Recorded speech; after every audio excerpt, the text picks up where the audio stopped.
you can hear me over any, road noise or anything, but this is my first attempt at a story time on my commute to work. So I'm probably not going to be looking at the camera much at all unless I'm stopped because I'm driving.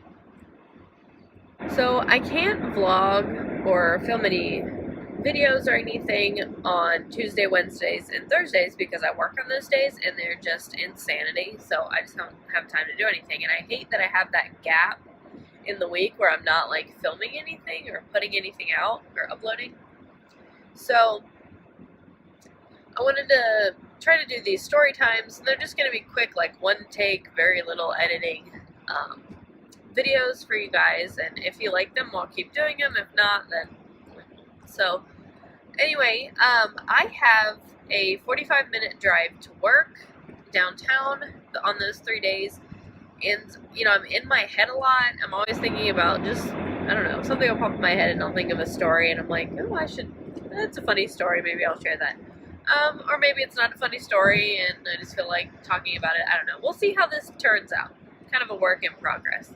One story that came to mind, it was last week, and I was following Lee somewhere. We had to drive separately.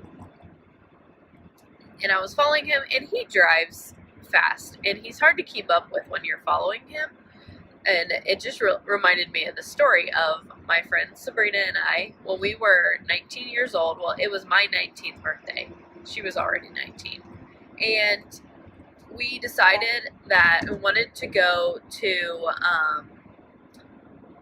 Florida for my birthday, and my birthday's in late December.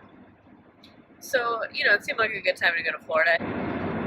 So we decided we want to go down, and I always think, like, I'm surprised my parents let me go, but at the same time I was 19, and I had kind of the mentality that, I'm over 18 years old now, I can do whatever I want to do. I was in college, but still 19 looking back feels a little young, but at the time it didn't. So anyway, we borrowed her dad's car. He was nice enough to let us use his car because we both had, junkers that probably wouldn't have made it there and back. We went down to Panama City Beach. So once we were there, there was just the two of us and we're trying to find things to do, and it's not a real big, time for tourists, I guess, in the middle of December. It's not like it was spring break or anything like that where there were tons of people vacationing. And we would go to pool halls, like even, when around our area, we would go to pool halls and play pool. And I guess we weren't drinking at that point. We weren't old enough, but at least not old enough to buy alcohol. But so that's what we did one night when we were in Panama City Beach. We found a pool hall and we went and we were just playing pool, and we would usually, talk to some guys and just, flirt and do stupid stuff like that. So on this night, we met a couple guys, and, they were cute and fun, and we're playing pool with them, and it was a good time. And then they invited us to go back to their house or apartment. I can't remember, but they invited us to go with them somewhere, maybe to a party. And being stupid 19-year-old girls, were like, sure, that sounds fun, So they're like, okay, just follow us. And we don't know where we are again. Okay, this is a cautionary tale. Do not do this. Do not do this. If you're in a strange city, do not just go to someone's house. Don't do that. So we get in our car, they get in theirs. I want to say they were in a black Honda Civic, like a late 90s or something. Because at this point it was 2004, I guess. And back then, every young guy had a black Honda Civic hatchback or something. Anyway, so it was a Honda Civic. And so we're following them, and it's taking a really long time. After a while, it's we've been driving for 20 minutes, and I think they said it was a short drive. And we're still following this black Honda Civic and making turns, and you can tell the person in the car driving is looking back in the rearview mirror, and we're thinking come on, let's get to where we're going, and he just keeps looking back at us. and we're getting confused, and then all of a sudden we're like, get this uneasy feeling like, I just don't know if I want to go anymore. Like, we're kind of, the realization is coming to us like, this isn't a smart idea.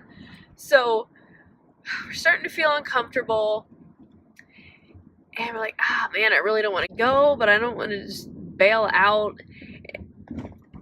It was just like an uncomfortable situation. And I feel like that was one of my character flaws, is I can't say no to people. I mean, I definitely can now as an older adult, but back then it was really hard to just say no to people, and or just make them feel uncomfortable, or I don't know.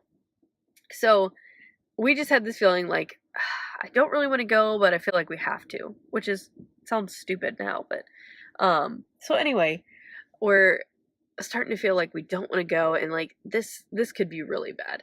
So we're still following this car turn after turn, and then all of a sudden this car pulls into his driveway, and we go to pull in after him, and he gets out, and it's this like middle-aged man, and he just throws his arms up like, why the hell are you following me? And we were like, oh my God, we've been following the wrong person. And I don't think we started out following the wrong person, but at some point along the way, we started following a different black Honda Civic. And oh my God, we were mortified, but also super relieved because we didn't want to go. And we were like, oh my gosh, there was like a guardian angel looking out for us. Like, God had us follow somebody else so we didn't have to go to this party or be in a bad situation that it could have been bad. I mean, we didn't know. It could have been fine too. Obviously, like, not everybody's out to get you, but it could have been bad. So, oh my gosh, we were mortified, but we laughed forever. Like, we could not believe. It was like a half an hour of potentially following the wrong person.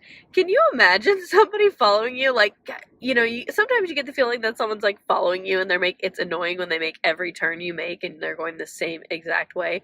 Oh my gosh. When I think of it, it's still embarrassing. It was so funny. But anyway, so I feel like these are stories that, I don't know, maybe as a parent you wouldn't want to tell your kids these stories because you don't want them to know you did things like that, but I feel like those are stories you want to tell your children when they're like teenagers, to be more relatable and to be like, don't do this. This is a perfect example of what you shouldn't do. So I don't know, I feel like that's one of those stories that I'll tell Paige, or I mean Roman too, but and Lucas, I guess. Girls more so, you know, need to look out for themselves, I think. But I don't know. So that's one of those stories that I hope I don't forget and tell Paige someday. Like, do not go to a stranger's house. The guardian angel was looking out for us that day. But anyway, so that's just a story that, you know, I thought of the other day when I was following Lee, and he was trying to lose me, it felt like. And I'm like, I remember the time I started following the wrong person. Actually, I think Sabrina was driving. But anyway. So yeah, if you like this story time video, give it a thumbs up and comment down below. I'd love to hear any other funny stories if you have a short story you want to tell from, you know, a time that you did something stupid like that, or potentially made a stupid decision. If you're new here, please consider subscribing, and I'll catch you in my next video. Bye!